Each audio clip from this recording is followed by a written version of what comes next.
apapun orang ngomong itu kita jalan terus gitu. Tadinya tetap disuruh kerja, saya nggak mau kerja lagi. Pas nemu resign itu kita bisa ngatur waktu sendiri, terus usaha sendiri, itu ternyata kayak nemuin kemerdekaan kan. Resign dulu gitu, nggak ngapa-ngapain, baru nyari kerja gitu. Dan ternyata pas nyari kerjanya nggak dapet. Ada beberapa interview tapi ada yang nggak cocok di sistem, nggak cocok di gaji kayak gitu. Akhirnya jadi Assalamualaikum warahmatullahi wabarakatuh. Selamat pagi, selamat siang, selamat malam semua teman-teman penonton Jadi. Jadi itu adalah podcast yang mendidik, yang memberikan Anda banyak ilmu. Kita menghadirkan bintang-bintang tamu yang spesial, bintang tamu yang unik, yang punya cerita banyak dalam kehidupan mereka. Ada pebisnis, UMKM, ada UKM, semuanya akan dibagi di Jadi, dan Anda bisa mendapatkan pelajaran-pelajaran dari jejak-jejak yang mereka tinggalkan dalam menjalani kehidupan ini, dari zero to hero, atau mungkin mereka dari hero to zero.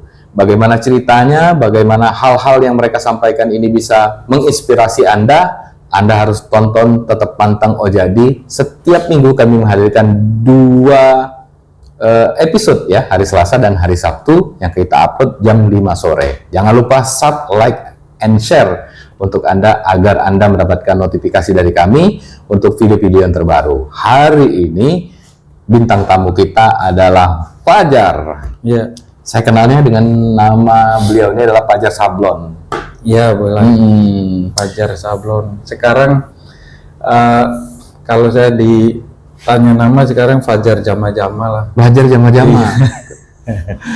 Tapi Fajar Sablon dulu kalau di stand up Fajar Kobo. Oh, pernah stand up? Pernah stand up Fajar Kobo. Di Sablon kita Fajar Sablon. Sekarang lebih memperkenalkan diri Fajar Jama-Jama. Fajar Jama-Jama. Saya dapat telepon dari Mang Dola. Ini ada Fajar Sablon katanya. Wah, keren. Iya. Sebelum kita ngulik tentang bisnis Fajar di Sablon ini, ya, ini udah terkenal nih Fajar. Wah, saya lihat di IG-nya segala macem. Wah, udah banyak kreatif. Ini benar-benar nanti kita kulik teman-teman Jadi semua ya. Bagaimana cerita beliau ini sebelum punya bisnis yang bagus tentang sablon. Yang ada di benak pikiran saya, tapi silakan komen Anda juga sama atau tidak.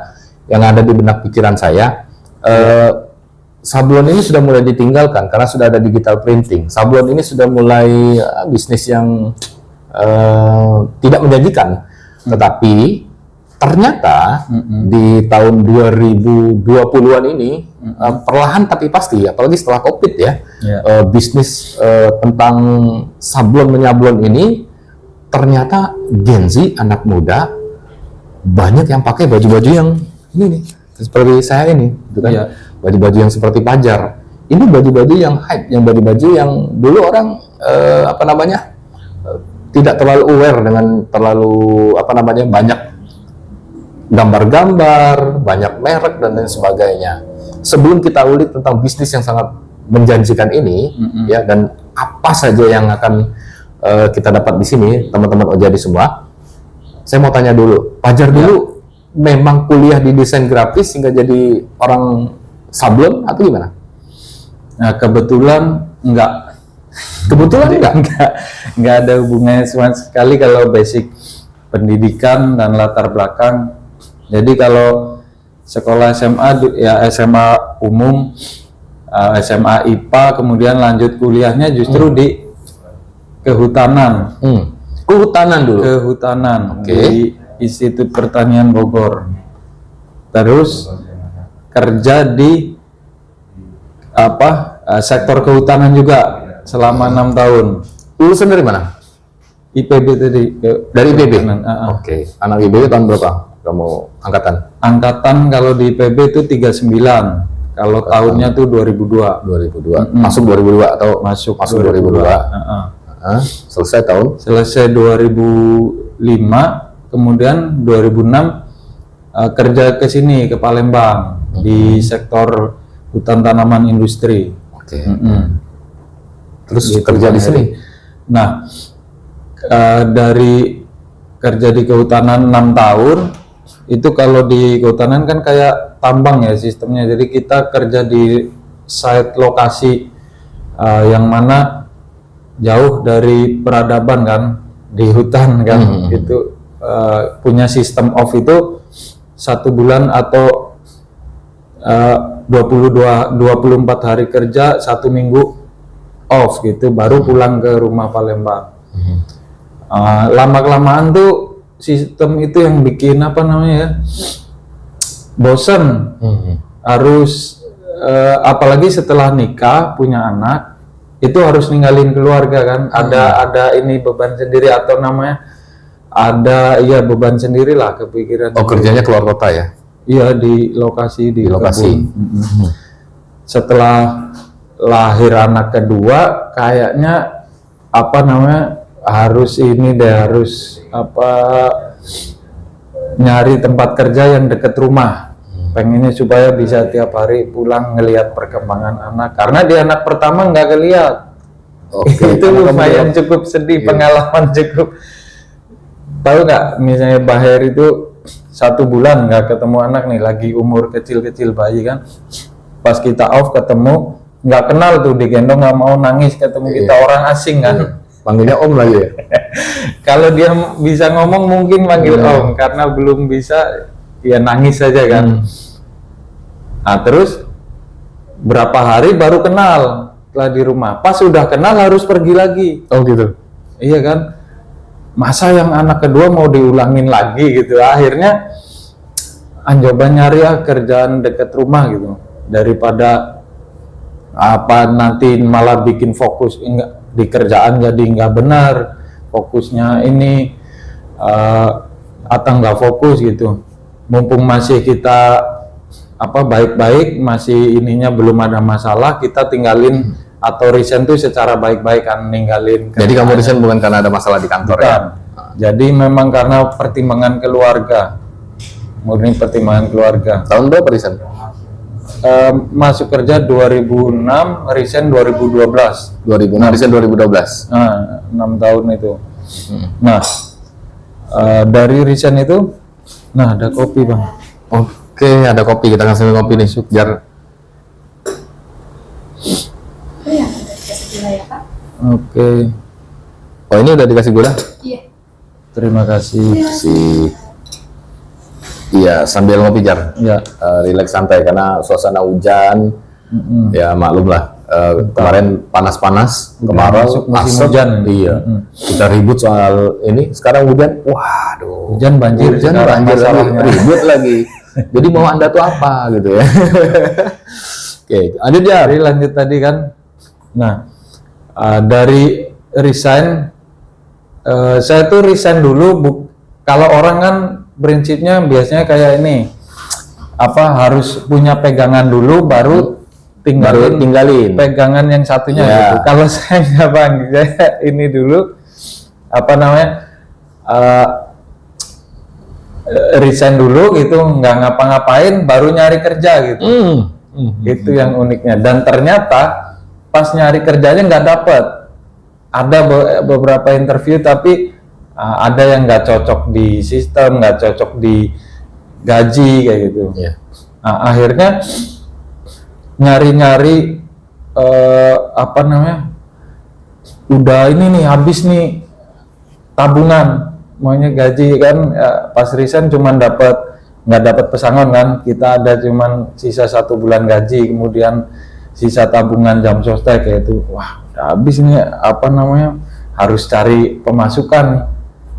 Nah singkat cerita, nyari-nyari itu tempat, ketemu tempat. Kita sebenarnya mau jualan souvenir, dulu main souvenir dulu, percetakan nih, kayak bikin mug, terus bikin undangan dan lain-lain. Itu nyari tempat lah, ternyata ketemu tempat itu bekas warnet dan masih lengkap, ada komputernya. Pas dites masih hidup dan kebenaran ngerti lah sedikit pengoperasian komputer itu. Jadi akhirnya malah kami ambil sekalian warnetnya dan jadilah usaha pertama kami itu warnet. Setelah resign kerja tuh usaha pertama warnet. Buka warnet dulu, kita mainnya sama anak-anak ya. Jadi kayak ngurusin anak-anak, yang nyamperin ke rumah tuh bukan teman sepergaulan tapi anak-anak. Kak, ayo buka warnet, gitu ceritanya tuh Bang. Mereka mau main game gitu. Mau main game. Oke. Kalau hari libur pagi-pagi tuh udah bangunin. Nah, kebenaran warnet nggak terlalu jauh dari rumah lah, gitu ceritanya kan. Dari warnet, kemudian apa ya, ngerasa warnet tuh sering disalahgunakan dulu gitu.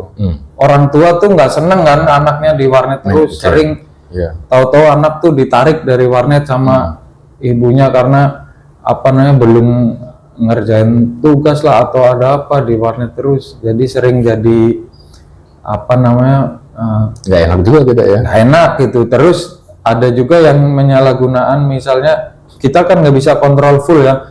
Mereka tuh ngapain aja di komputer, mungkin dulu zaman poker apa lain-lain, terus bisa buka situs-situs yang apa namanya dewasa lah, orang itu tuh kita nggak bisa kontrol. Itu tuh cukup nggak bikin nggak nyenyak tidur gitu. Kok jadi gini, iya. ini Kok jadi nggak gini? plong gitu kan. Ada ganjelan gitu. Kayaknya enggak deh, ini bukan ini di sini gitu. Berapa bulan ya? Itu sampai 2 tahun sih, maunya sampai setahun, kemudian nyambung lagi hampir 2 tahun kurang lah, 1,5 tahun yang efektifnya gitu.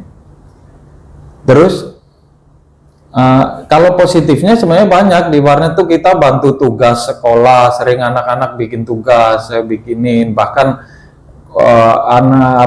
mahasiswa bikin tugas akhir saya cetakin, print, jilid apa kan, ketikin, orang bikin. Kalau positifnya lumayan banyak, cuman ada yang tadi ganjelan-ganjelan yang nggak bikin ganjel di hati tuh, nggak plong, ada gininya, minusnya gitu. Nah terus nyoba jadi ini fotografer, modal kamera D3000 lah, pemula, kamera pemula dengan seadanya gitu, nerima job-job kecil di pinggiran gitu. Mulai akikahan, terus wedding, tapi yang tengah kota nggak pede, jadi yang pinggiran tuh sekitaran Pelaju sana Sentosa gitu. Sempet jalan, itu nggak lama sih, nggak sampai setahun kayaknya tuh, kayak gitu. Nah yang bikin ganjel di foto tuh saya nggak pede. Saat ngarahin orang itu tuh nggak pede. Jadi apa, saya ngajak istri. Kalau kayak gitu istri tuh yang ngatur di itu, saya tinggal ambil gambar. Nah berarti kayaknya bukan di sini, jiwanya tuh bukan di foto gitu. Mundur sampai akhirnya ketemu bikin kaos. Tadinya tuh masih ada warnet tuh, jadi promonya ke anak-anak yang main warnet itu bisa bikin kaos desain sendiri gitu. Nah, saya masih istilahnya maklon atau ngerjain di luar. Oh, cetaknya di luar. Cetaknya di luar, tapi saya kan bisa desainnya, bisa. Kamu yang desain? Desain adalah edit Photoshop tuh lumayan bisa gitu. Nah, jadi edit bisa, cetaknya di luar. Nah, disebutnya kan maklon istilahnya kan, kalau kita cetak luar terus kasih ke konsumen. Ternyata itu kayak nemu ini, asik, kayaknya saya bisa bikin ini gitu, maunya bisa bikin. Mulailah cari info di mana beli mesin gitu. Nah, singkat cerita tuh ketemu mesin di itu, kemudian nyari modal tadi, karena lumayan kan bagi kami waktu itu. Harga mesin printer itu namanya printer DTG dulu Bang Heri. Iya. Direct to garment. Perjalanan Fajar dari kerja tadi kan, terus juga berhenti buka warnet, gagal karena juga nggak sesuai dengan hati, buka ini apa namanya foto ya. Dari sini itu lebih kurang 2 tahunan ya. Iya, kurang lebih gitu, 2012 2013 ya. Tentu modal udah mulai habis nih. Untungnya ada apa namanya, kita selalu ada tempat kembali tuh akhirnya ke keluarga ya. Akhirnya It's okay. mulai ke Iya. orang tua kayak kakek kan di Jawa gitu, masih akhirnya balik-balik ke situ lagi bang. Iya. Kita ini saat ketemu Asli kesulitan mana? itu asli Purwokerto ya situ.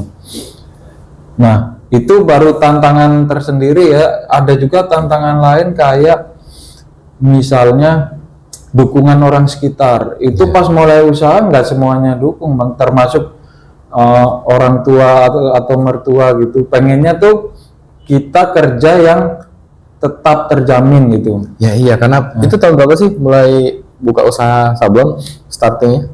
Jadi 2012 tadi kan resign kerja, terus buka warnet, foto sampai ketemu mulai sablon itu saya ingat itu pertama kali bikin kaos tuh Desember 2013. Desember 2013.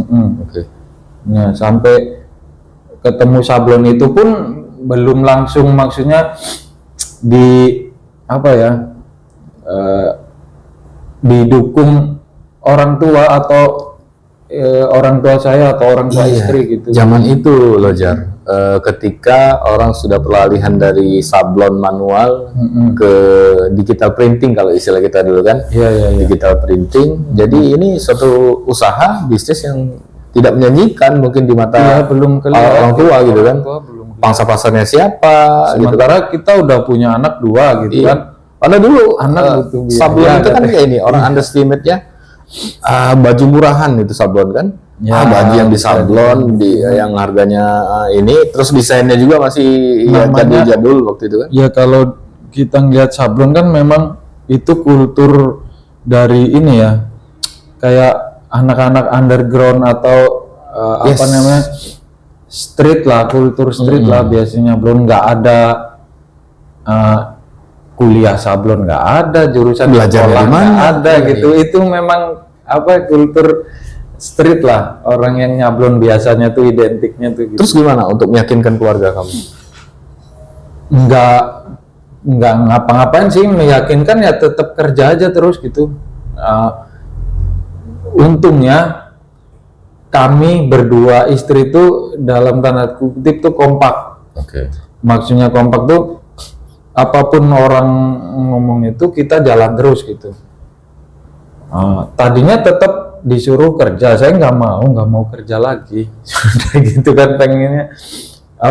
Pas nemu resign itu kita bisa ngatur waktu sendiri, terus usaha sendiri, itu ternyata kayak nemuin kemerdekaan kan. Nah dari situ tuh memutuskan nggak mau kerja lagi gitu. Jadi kamu pikir bahwa memang dibandingkan kamu dengan kerja, dengan punya usaha sendiri, you are freedom gitu ya? Betul. Itu nemuin kemerdekaan yang memang membuka pikiran ataupun apa namanya ya, pengalaman yang belum pernah dirasain sebelumnya. Sebagai contoh tuh gini, waktu zaman kerja masih karyawan atau sebelum itu kan, kita jalan-jalan ke mall tuh pikiran kita tuh akan, wah ada barang bagus apa nih yang kita ini ya mau dibeli, pengen beli apa, ada keluaran apa lagi, barang bagus apa gitu. Tapi setelah kita menekuni usaha, jalan itu udah beda pandangannya. Ada yang bisa kita bikin apa ya, jadi ngelihat barang tuh dijadiin inspirasi loh, Sebagai kira-kira insight ya? iya kita, oh bisa nih kayaknya bikin kaos misalnya gitu, oh bisa bikin ini. Kalau dulu kan misalnya ngelihat kaos, wah bisa nih dibeli gitu, keren nih barangnya. Tapi kalau saat mulai usaha tuh ngelihat barang tuh jadi, aku harusnya bisa bikin sini kita, atau bisa bikin apa ya yang kira-kira jual. Nah yang kayak gitu tuh kayak jadi ini pemicu kan buat bikin sesuatu gitu, bikin karya sesuatu, produk sesuatu. Akhirnya itulah yang bikin kita, saya malah nggak mau kerja lagi gitu. Dan itu bagi orang tua yang notabene orang tua saya juga PNS, orang tua istri juga PNS, yang dimana tiap bulan tuh ada kepastian, bahkan sampai hari tuanya pensiun itu ada. pasti ingin anaknya tuh juga seperti itu gitu. Iya. Sementara di usaha kan nggak ada jaminan apa-apa. Kita nggak tahu pendapatan gimana. Nggak Ada tahu sih pensiun. jaminan bangkrut gitu. Aduh, jagat kalau gitu. Terus gimana ininya Jar? Kamu meyakinkan orang tua tadi bahwa ini bisnis yang menjanjikan. Jadi saya nggak lewat kata-kata gitu, tapi kami berdua istri itu tunjukkan dengan kerja terus siang malam gitu. Bahkan sampai malam mungkin tidur tuh cuma 4 jam gitu. Alhamdulillah kita dapat orderan terus kan, kaos ada terus gitu orderan. Orderan pertama kamu dari atau ini? Kamu masih ingat kaos pertama yang kamu buat? Iya, Yang beli siapa? itu tadi dari pelanggan warnet tadi. Pelanggan anak-anak tadi ya? Anak-anak gitu. Akhirnya ketemu market kita tuh ya remaja lah. Usia remaja. Itu bikin kaos geng-gengan Bang Eri. Geng. Wah, pada masanya dulu di Pelaju itu dari 7 ulu sampai 16 ulu itu tiap gang itu punya kaos gengnya masing-masing dan bikin di jam aja. Keren. Mungkin kalau teman-teman Harganya berapa waktu di itu? Pelaju masih ingat gitu. Harganya kita variatif ya, mulai dari dulu 70.000 sampai 120.000 gitu tergantung. Tapi udah dapat kaos keren gitu ya? Kaos dengan Custom. desain iya sesuai keinginan dia sendiri gitu. Itu ya ketolong tren custom lah, saat semua tuh pengen eksklusif gitu, maunya pengen punya pakai sesuatu atau pakai barang tuh dengan apa ini sendiri kan, desain sendiri, foto sendiri kayak gitu tuh. Oke, saya mundur sedikit. Kamu modal berapa waktu itu yang kamu keluarkan untuk pertama kali usaha sablon? Kalau di sablon ini modalnya itu tadi ya, beli satu mesin printer DTG namanya, direct to garment, itu sekitar 20 juta lah. 20 juta? Iya, gitu.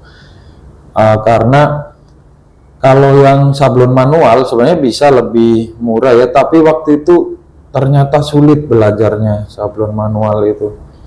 Belum ketemu dengan apa namanya ya, alat dan guru atau mentor yang pas gitu. Yang tepat ya? Akhirnya beli printer itu DTG duluan, awalnya dari situ tuh sekitar itulah 20. Tapi ternyata ketolong itu tadi tren custom itu dalam setahun itu lumayan pesat kemajuan. Sebelum setahun itu kami bisa beli mesin satu lagi gitu baru, kemudian Karena omset terus naik ya? memperluas tempat. Iya, ketolong itu tadi tren dimana anak-anak tuh seneng custom sendiri gitu Bang Heri, awal mulanya. Jadi itu ide sebenarnya, ngalir aja sebenarnya Fajar waktu itu ya?